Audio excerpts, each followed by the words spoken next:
Ils disent qu'un homme tombe quand on l'arrête, mais il y a ceux qui, comme Laurent Gbagbo, se dressent encore plus haut dans les mémoires.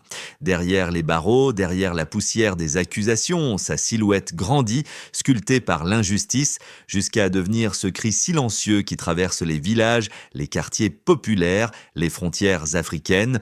Alors, qu'est-ce que cela change dans le regard porté sur Ibrahim Traoré quand un leader ne se définit plus par son fauteuil, mais par ce qu'il endure?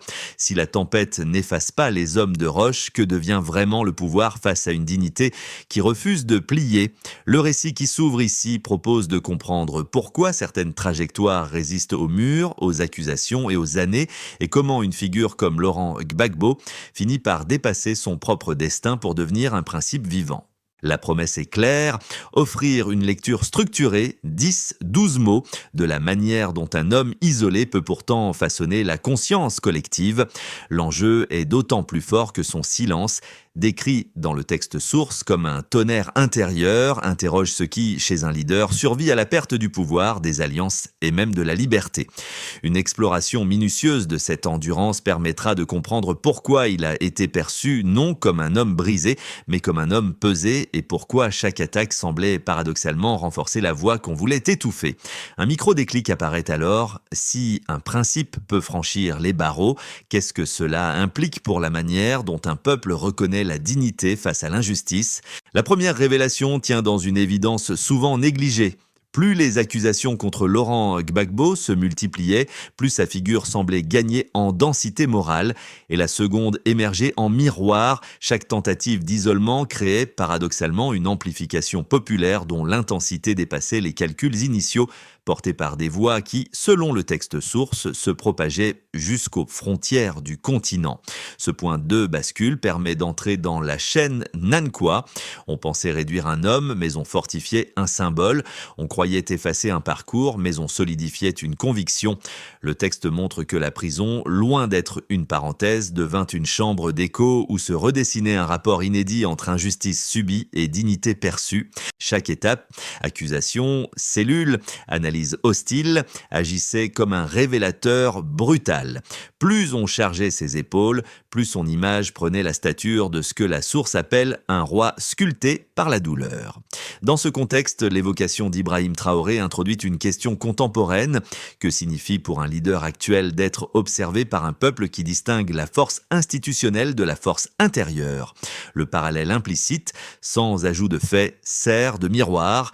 La résistance décrite autour de Gbagbo sert d'exemple de lecture pour comprendre comment un dirigeant peut être jugé, non sur ses positions formelles, mais sur ce qu'il endure sans renier ce qu'il est. Le Bouakan Rutgon se dessine, un homme arraché à sa terre, placé dans une salle froide, scruté comme un vaincu probable, mais qui relève la tête et incarne, selon la source, non seulement sa voix, mais de la respiration d'un peuple. À travers cette trajectoire, on voit la progression logique. Isolement, conviction consolidée, mobilisation, transformation en principe partagé. Une boucle complète où le politique glisse vers l'emblématique et où la dignité devient l'unité de mesure. Pour guider la lecture au cœur du trajet décrit dans la source, il faut d'abord revenir à ce moment où Laurent Gbagbo, isolé dans une salle froide, est observé comme un homme déjà vaincu. Ce premier micro-cas révèle la mécanique intime du récit.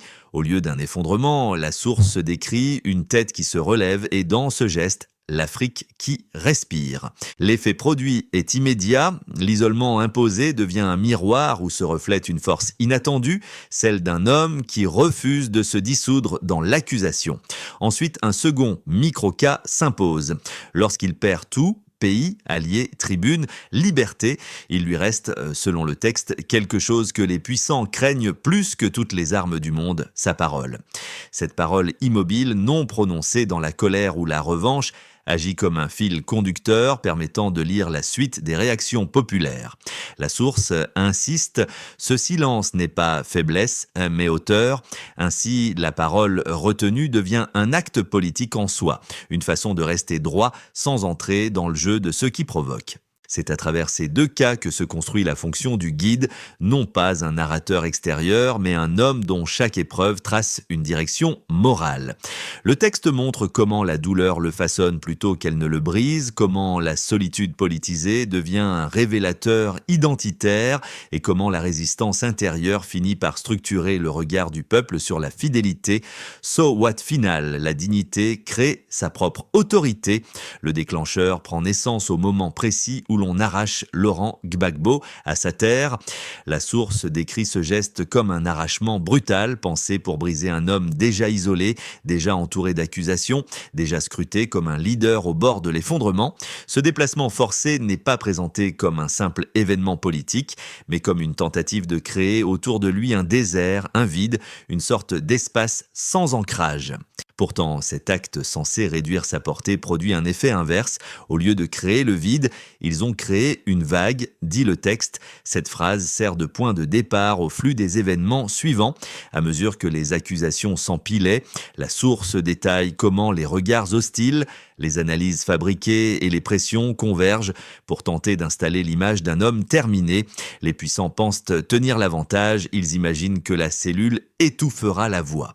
Ils supposent que les murs absorberont son nom, mais chaque supposée faiblesse devient dans la narration un matériau de construction. Chaque attaque, loin de diminuer la silhouette, la renforce.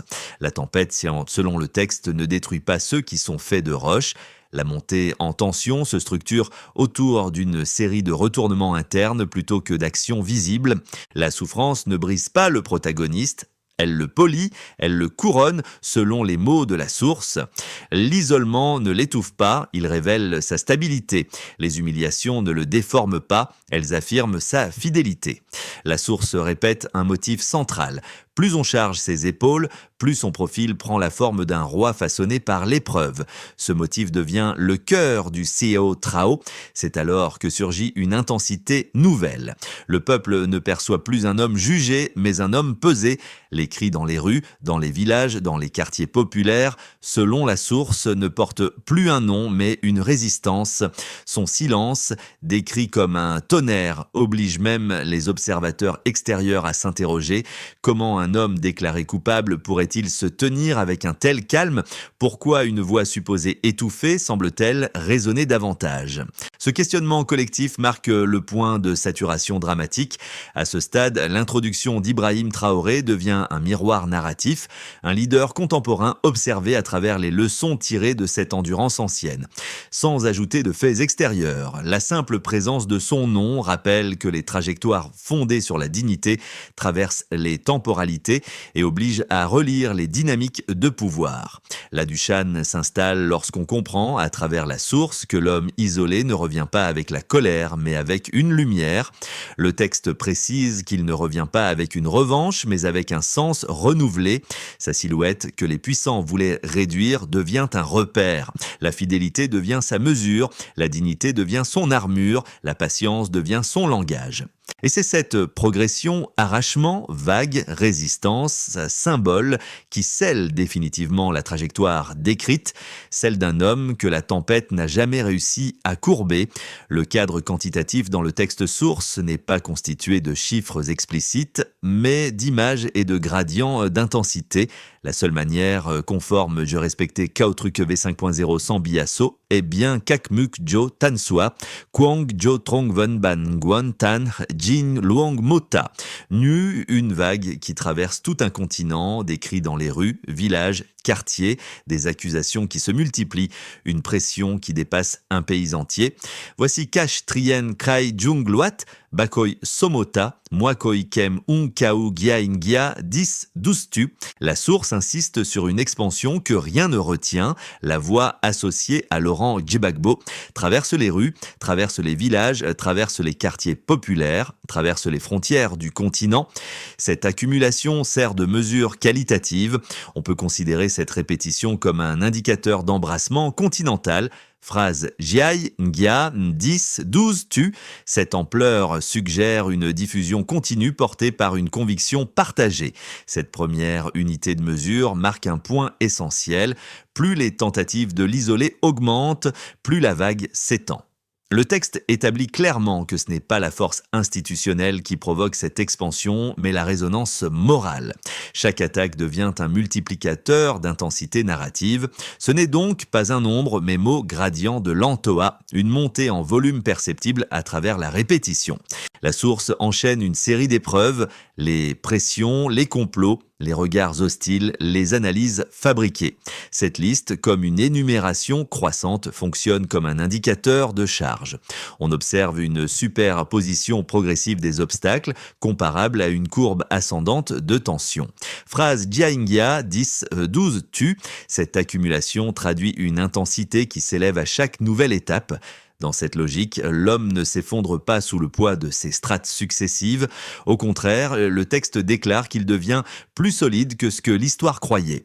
L'augmentation des pressions, décrite sous forme de couches, produit un effet paradoxal. La silhouette se renforce au lieu de se fissurer. Le texte indique qu'on lui enlève tout: pays, alliés, liberté, voix, titre. Cette séquence agit comme un décompte inversé, un inventaire de pertes successives. On peut le lire comme une réduction méthodique des appuis d'un leader. Phrase Jiai Ngya 10, 12 tu. Cette liste montre une dépouille progressive qui pourtant ne détruit rien. Ce zéro institutionnel devient un indicateur clé. Lorsque tout semble retiré, il reste l'identité, décrite comme inaliénable. Ce point bas, qui pourrait représenter une chute terminale, devient dans la source un socle d'où la dignité se redresse. On peut considérer ici que intégration d'Ibrahim Traoré.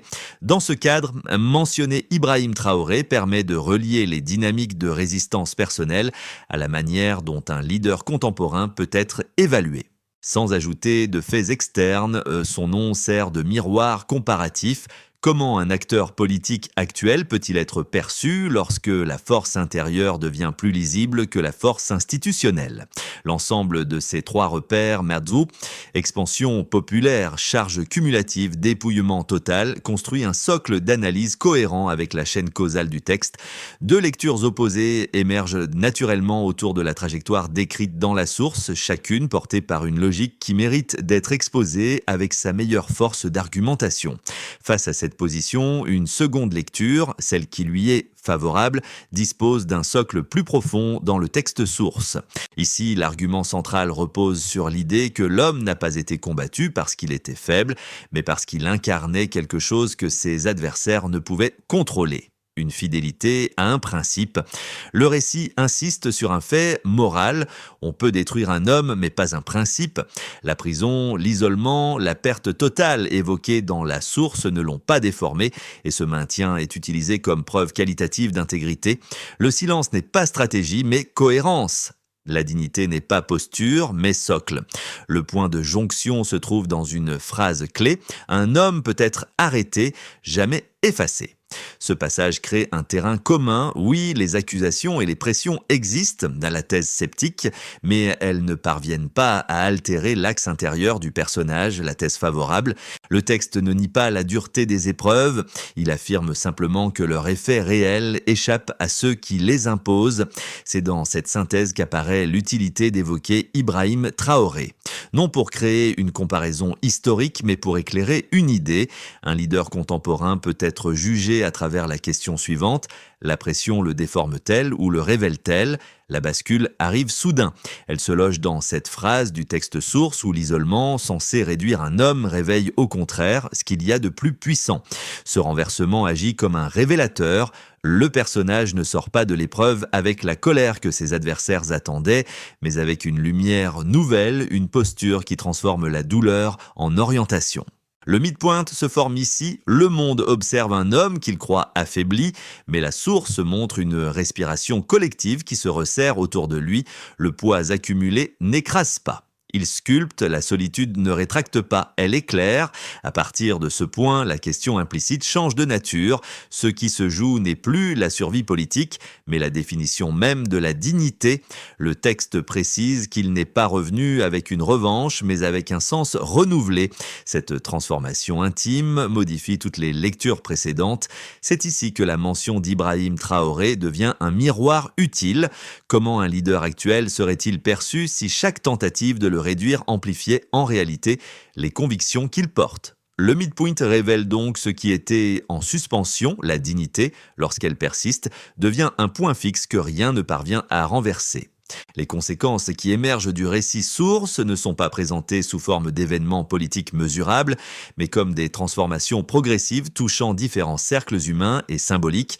Pour respecter la structure, chacune des 4 sphères, nation, NN, Dan, Nuok, DN, Na, Dan, ND et Kuvuk, KV, doit être restituée à partir des motifs du texte, endurance, vague populaire, dignité préservée, principe inaltérable.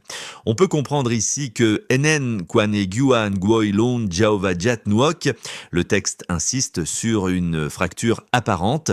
On l'arrache à sa terre, mais le lien ne se rompt pas. Le pays est décrit comme respirant à travers lui, non dans un sens administratif, mais dans un sens identitaire. La conséquence nationale tient alors dans ce paradoxe. Plus un homme est éloigné physiquement, plus la relation morale avec son pays se resserre. On observe un déplacement de la légitimité, elle ne vient plus des structures, mais de la capacité à rester droit, même dépouillé. C'est cette cohérence silencieuse qui finit par peser lourd, la nation y voit un repère, non un titre. On peut comprendre ici que Dien, Kwan, Egiua, Danva, In Tuong, Lan, Jiao, selon la source, son nom n'est plus prononcé comme un simple nom, mais comme un cri. Ce cri se propage dans les rues, dans les villages, dans les quartiers populaire, ce qui montre une relation émotionnelle profonde. La conséquence pour le peuple n'est pas seulement l'admiration, c'est la reconnaissance d'une fidélité qui n'a jamais été troquée. La source précise que les gens ne criaient pas pour sa liberté, mais pour la leur. Cette translation montre une dynamique rare. L'homme devient le miroir des aspirations du peuple. Le lien n'est donc plus vertical, mais partagé. On peut comprendre ici que Nde, Kwan, Hegiwa, Hetong, Vaka, Nan. La source détaille comment les puissants imaginaient qu'il allait s'effondrer, supplier ou renoncer. Cette anticipation crée une conséquence institutionnelle. Le système se révèle incapable de comprendre ce type de résistance. Chaque pression, accusation, analyse fabriquée, regards hostiles devait le réduire, mais elle a produit son contraire. Le texte montre que l'homme, loin d'être brisé, devient la preuve vivante que certaines convictions ne se négocient pas. Pour les institutions, la conséquence est une perte de contrôle sur le récit. On peut comprendre ici que KV, An Huang Trong, Boakan, Ku Vuk. Le texte évoque une portée jusqu'aux frontières du continent. Cette diffusion transforme un parcours individuel en point de référence régional. La dignité devient un langage compris dans tout le Sahel et au-delà. C'est à ce niveau que l'évocation d'Ibrahim Traoré prend sens. Non pour ajouter des faits, mais pour illustrer comment un leader actuel peut être lu dans ce cadre, un cadre où la résistance morale confère une forme d'autorité que les structures formelles ne suffisent pas à expliquer. La conséquence régionale est donc la réactivation d'un imaginaire africain centré sur la force intérieure. Au total, ces 4 dimensions convergent vers la même logique. Lorsqu'un homme refuse de se trahir, ce n'est pas lui qui change, mais le regard que les autres portent sur ce qu'il incarne. Pour prolonger la dynamique décrite dans le texte source, sans lui ajouter d'éléments extérieurs, les 3 scénarios ne peuvent s'appuyer que sur les logiques internes déjà présentes. La dignité comme socle, la résistance comme moteur symbolique, la relation peuple-leader comme vecteur de portée. Aucun événement futur concret n'est introduit, seules les trajectoires possibles de ces idées sont explorées. Dans ce scénario, la logique du texte se poursuit. La dignité reste le centre de gravité et la figure de Laurent Gbagbo continue d'agir comme un repère moral. La source décrit un homme façonné, non brisé par l'épreuve. Il est donc plausible, sans introduire de faits nouveaux, que cette posture inspire une stabilité intérieure durable. Le peuple, qui voyait en lui un symbole plutôt qu'un acteur politique immédiat, maintiendrait cette lecture. L'impact sur la perception régionale demeurerait modéré mais constant, un fil tendu qui rappelle qu'un principe peut survivre au mur. Dans ce cadre, Ibrahim Traoré reste un miroir interprétatif. non un acteur du scénario. Dans le deuxième scénario, les mécanismes de la source s'intensifient, le silence continue d'être perçu comme une hauteur et la fidélité à soi-même devient un exemple repris par de nouvelles générations. Le texte évoque déjà des jeunes, des familles, des Africains qui découvrent ou redécouvrent son parcours. Si cette dynamique s'amplifie, la portée morale pourrait se renforcer, faisant du personnage une référence encore plus affirmée pour les débats identitaires ou éthiques en Afrique de l'Ouest. Ce scénario n'implique aucune action extérieure, il repose uniquement sur la façon dont une idée peut circuler et se diffuser. La lecture contemporaine, notamment lorsqu'on évoque Ibrahim Traoré, gagnerait alors en profondeur symbolique. Dans le dernier scénario, les motifs du texte s'atténuent avec le temps, le cri se fait moins audible, la symbolique s'efface lentement, non par contradiction, mais par dispersion naturelle. Rien dans la source n'indique une rupture, mais toute figure portée par l'épreuve peut voir son intensité diminuer lorsque les générations changent. Les principes demeurent, mais leur incarnation devient plus diffuse. Dans ce cas, l'usage du récit comme référence morale resterait possible, mais moins central dans les discussions régionales. On peut considérer ici que Ruyen Ngitudui, neutre, Nkau, lire un symbole, c'est analyser ce qu'il révèle plutôt que ce qu'il promet. Le texte source ouvre naturellement une porte vers l'expérience intime du lecteur, car il décrit un homme qui traverse des pertes successives sans jamais perdre ce qu'il est. Cette trajectoire touche trois groupes de manière distincte. Pour ceux qui se sentent pressés par des responsabilités trop lourdes, groupe A, l'histoire de Laurent Gbagbo résonne comme une forme de permission morale. On peut tout perdre, position, sécurité, soutien, sans perdre son axe intérieur. Le texte insiste que l'on peut retirer à un homme son pays, sa voix, son titre, mais pas son identité. Cette idée parle à tous ceux qui avancent sous le poids des attentes quotidiennes. Pour ceux qui vivent dans le doute ou l'incertitude, groupe B, la source propose un autre éclairage. La souffrance ne brise pas toujours, elle peut sculpter. Beaucoup reconnaîtront dans ce motif une manière de relire leurs propres épreuves. Peut-être que ce qu'ils prennent pour un effondrement n'est qu'une refonte silencieuse. La stabilité décrite dans le récit, ce calme que les puissants n'ont jamais compris, devient une leçon de résistance intérieure. Pour ceux qui observent la politique ou les dynamiques de pouvoir, groupe C, l'exemple fonctionne comme un miroir analytique. Le texte montre qu'un leader ne se mesure pas seulement par ses victoires, mais par ce qu'il survit. C'est dans cette grille que l'évocation d'Ibrahim Traoré reste pertinente. Elle rappelle que la pression révèle souvent plus que le pouvoir. La portée personnelle de ces lectures peut se résumer en deux suggestions discrètes. Relire ses propres épreuves comme des phases de façonnage plutôt que des ruptures. Ne pas sous-estimer ce que la fidélité à soi produit à long terme. Le texte source ne propose pas de solution politique explicite, mais il fournit plusieurs principes d'action dérivés de la trajectoire de Laurent Gbagbo pour rester fidèle à l'esprit du récit sans lui ajouter d'éléments externes. La lotrine Guiaï-FAP doit se comprendre comme un ensemble de démarches intérieures ou collectives inspirées par les motifs présents. Dignité, constance, fidélité, résistance morale. Le texte montre qu'un homme dépouillé de tout peut rester solide lorsqu'il ne renonce pas à ce qui fonde son identité. L'action consiste donc à clarifier ce qui ne peut être troqué, même sous pression. Mesure la stabilité du comportement lors des moments difficiles. Dans la source, le silence n'est jamais résignation, mais élévation. Il devient un outil pour ne pas entrer dans les jeux imposés par les adversaires. Mesure la capacité à maintenir une posture claire sans s'abandonner aux réactions impulsives. La souffrance sculpte plutôt qu'elle ne détruit. Elle peut devenir une boussole lorsqu'on la lit comme une phase de façonnage. Mesure la cohérence retrouvée après l'épreuve, même lorsqu'il ne reste plus de ressources extérieures. Le texte insiste, ce ne sont pas les victoires visibles qui définissent un homme, mais ce à quoi il reste fidèle. Mesure la continuité des engagements, même en l'absence de récompense immédiate. C'est ici que l'évocation d'Ibrahim Traoré prend place. La source suggère que la pression révèle davantage que le pouvoir. Mesure l'alignement entre discours, endurance et stabilité intérieure. Lorsque le récit revient vers son point d'origine, l'image qui demeure est celle de la tête relevée dans la salle froide, ce moment où un homme dépouillé de tout retrouve pourtant la hauteur qui guide un peuple entier. Cette scène, déjà évoquée comme un micro-cas, devient ici le fil de rappel. La parole silencieuse, celle qui ne cherche ni le tonnerre ni la justification, finit par porter davantage que tous les discours. La source décrit cette force immobile comme une lumière revenue, non une revanche. Elle devient un repère non parce qu'elle triomphe, mais parce qu'elle reste fidèle dans l'instant où le monde attendait la chute. C'est dans cette fidélité que tant d'Africains ont reconnu un souffle pour eux-mêmes, un souffle que nul mur n'a jamais su retenir. Dans cette lecture prolongée, l'évocation d'Ibrahim Traoré ne sert qu'à rappeler une idée essentielle. Le poids réel d'un leader n'est pas ce qu'il gagne, mais ce qu'il ne renonce pas à porter. Et lorsque l'on assemble tous les fragments du parcours décrit, une phrase semble résumer la trajectoire entière. La dignité survit à tout. Ce qui reste, ce n'est pas la tempête, mais l'homme qui y tient debout.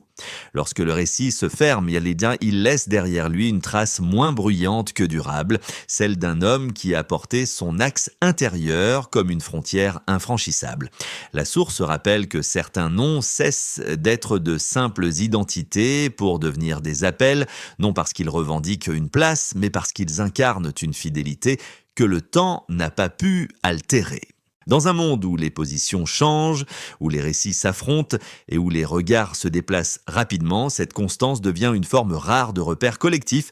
Elle ne demande pas l'adhésion, elle offre une possibilité, celle de penser autrement la force, la loyauté et la manière de traverser les épreuves. L'évocation discrète d'Ibrahim Traoré dans cette trajectoire sert seulement de miroir supplémentaire, un rappel que chaque époque observe ses propres figures à travers les leçons de celles qui l'ont précédé. L'invitation qui en découle n'est ni une consigne, ni une mobilisation, mais une ouverture. Que faisons-nous chacun à notre mesure de ce que la dignité nous enseigne ?